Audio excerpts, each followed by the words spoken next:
Saran untuk sahabat-sahabat tani ketika ingin menanam sebuah varietas atau sebuah benih, ya, mana yang memang karakteristiknya sahabat tani sudah pahami lah. Dari mulai hasil, dari mulai karakter, rawan terhadap hama penyakitnya bagaimana, itu sahabat tani kenali. Kalau memang sahabat tani kenal beberapa varietas, ya itu aja sahabat tani ganti.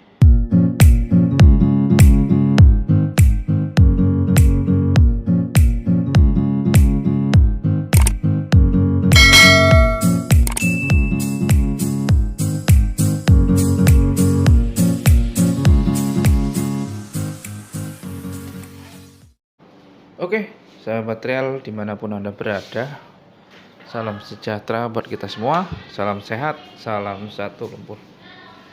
Di video kali ini ya, saya akan membahas terkait jamur kresek ya, sahabat tani. Dalam satu hamparan tanaman ini, nyaris 90% terserang hama kresek. Ya.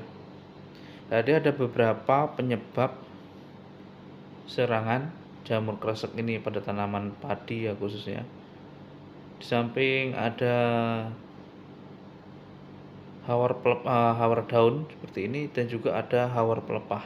Kalau hawar pelepah biasanya seperti busuk batang, mirip-mirip seperti itu. Ini kalau udah seperti ini udah nggak bisa ditanggulangi sahabat ya. Jalan satu-satunya ya dipanen, tapi ini kan masih menunggu tua. Ini Pak Tani bisa lihat ini masih pengisiannya masih sekitar 60% sampai 70%an lah, masih lama ini tapi daun benderanya sudah hancur lebur sahabat. Beberapa faktornya yaitu yang pertama hujan pada malam hari. Jadi kalau sering hujan pada malam hari ya itu serangan kresek ini pasti cukup lumayan tinggi perkembangannya ya. Berikutnya yaitu pengendalian yang kurang tepat, sahabat tani. Tapi kalau sahabat tani sudah mengganti minimal 3 jenis fungisida atau 3 bahan aktif tapi masih terserang ya, saya rasa untuk saat ini untuk pengendalian sahabat tani sudah banyak yang pinter, banyak yang tahu lah ya pengendalian jamur kresek ini.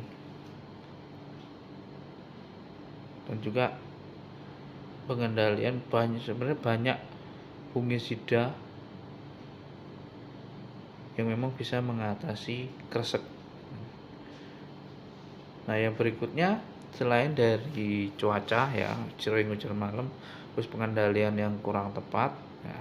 Tapi ketika sudah pengendalian yang tepat, bahan aktif kita sudah ganti 2-3 kali masih terserang seperti ini, bisa jadi memang dasar dari varietas itu sendiri yang tidak tahan terhadap kresek atau jamur ini ya Pak.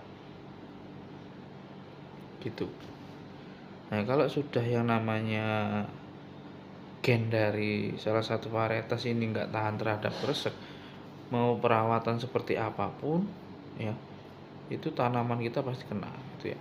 Yang di ujung sana sahabat tani bisa lihat masih hijau itu ya. Ini beberapa yang sebelah ini hanya satu hamparan nih yang kena ya, sebelahnya enggak, di ujung ya, yang banyak putih-putihnya itu enggak terserang sahabat. Saya udah dari sana itu ya, tapi di sini sahabat tadi bisa lihat satu hamparan ini, satu jenis ini memang habis hampir semua, hampir 90% terserang. Bisa saya simpulkan kalau memang ini varietasnya yang rentan terhadap jamur kresek atau hawar daun bakteri. Ini sahabat tani. Kalau sudah memang gennya, sedikit saja kita telat pengaplikasian fungisida ya seperti ini jadinya. Itu. Karena saya kemarin juga tanam di video-video sebelumnya, saya tanam varietas AGT 303. Jadi fungisida yang saya gunakan ya, saya sampaikan lagi di sini, dari usia 0 sampai usia 30 hari itu saya gunakan bahan aktif Mancozeb. Jadi setiap penyepraian hama itu pasti saya aplikasi jamur juga. Kalau dalam dalam 1 minggu saya aplikasi 2 kali, sahabat tani bisa hitung sendiri dalam 1 bulan. Karena adalah di lahan 1250 meter persegi itu saya gunakan 1 bungkus itu sampai usia 1 bulan. Nah, berikutnya saya mengganti dengan kuprokat. Nah, kuprokat ini saya aplikasi dengan dosis tunggal ya, karena kalau bahan aktif tembaga itu khususnya harus pengaplikasiannya tunggal. Itu saya aplikasi per tangki 16 liter itu 35 mili. Ya, itu saya aplikasi dari usia 35 hari sampai padi keluar malai. Nah, setelah keluar malai serempak saya ganti dengan bahan aktif Ajol. Untuk bahan aktif Ajol ini banyak ya, ada Tandem, ada Velia, ada juga Skor, ada juga MI Startup. Kebetulan saya pakai Tandem. Tapi tanaman saya masih hancur, sahabat. Masih hancur dan nggak panen. Memang 100% terkena patah leher. Itu memang dari varietasnya lah. Dari varietas yang lain saya pernah tanam, ketika sudah 3 kali saya atasi ya aman. Ini juga saya rasa varietas ini memang tidak tahan dengan kresek, sahabat, rentan. Karena di sebelah-sebelahnya itu masih hijau ya, masih seger, tapi ini ya 90% sudah terkena kresek. Kalau sudah begini ya pengisian juga nggak akan normal gitu loh, sahabat. Sedikit saran untuk sahabat-sahabat tani ketika ingin menanam sebuah varietas atau sebuah benih ya, mana yang memang karakteristiknya sahabat tani sudah pahami lah, dari mulai hasil, dari mulai karakter, rawan terhadap hama penyakitnya bagaimana, itu sahabat tani kenal. Kalau memang sahabat tani kenal beberapa varietas ya itu aja sahabat tani ganti. Misalnya sahabat tani biasa tanam mapan P05. Oh, mapan P05 ini kalau sudah diatasi hama dan penyakitnya itu seperti ini. Nah, itu kelemahannya di sini itu. Terus kalau sahabat tani tanam cerang, oh cerang itu kelemahannya di sini. Untuk 32 sahabat tani tanamnya kelemahannya di sini. Ya, gitu ya. Saya tidak melarang untuk sahabat tani menanam varietas baru. Kalau ingin menanam varietas baru, saran saya minimal di sekitaran sahabat tani itu sudah ada yang pernah menanam gitu loh. Jadi sahabat tani bisa tanya-tanya kendalanya apa sih varietas ini. Karena pada dasarnya hampir semua varietas itu ada kekurangan dan kelebihannya, sahabat, itu loh. Jadi ketika kita ingin menanam, kalau kita sudah paham, nanti pengendaliannya kita lebih mudah.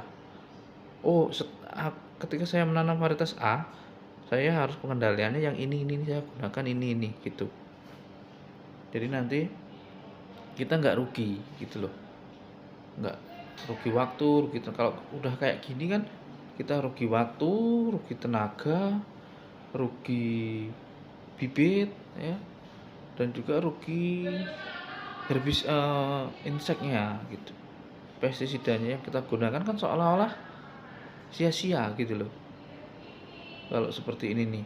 Sedangkan kita sudah aplikasi fungisida dan juga kita sudah mencegah dari awal. Tapi pada kenyataan kalau serangannya seperti ini ya kita nggak bisa berbuat banyak gitu. Berarti memang bukan kesalahan kita nih.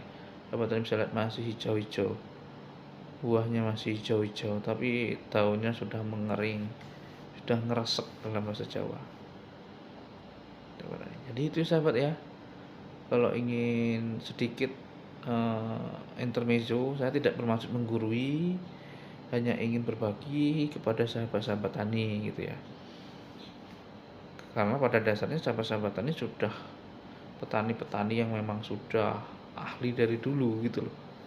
Ya saya hanya berbagi sedikit untuk sahabat-sahabat tani apa yang pernah saya alami dan apa yang pengalaman yang pernah saya alami untuk sahabat-sahabat tani, agar hal-hal seperti ini tidak terulang lagi. Karena pada dasarnya kan kita petani adalah mencari hasil, bukan mencari pekerjaan yang tidak menghasilkan. Itu sedikit banyaknya kita harus tetap menghasilkan. Oke, segitu dulu video dari saya, semoga bermanfaat. Sekian dan terima kasih. Salam sehat, salam satu lumpur, Istimewir.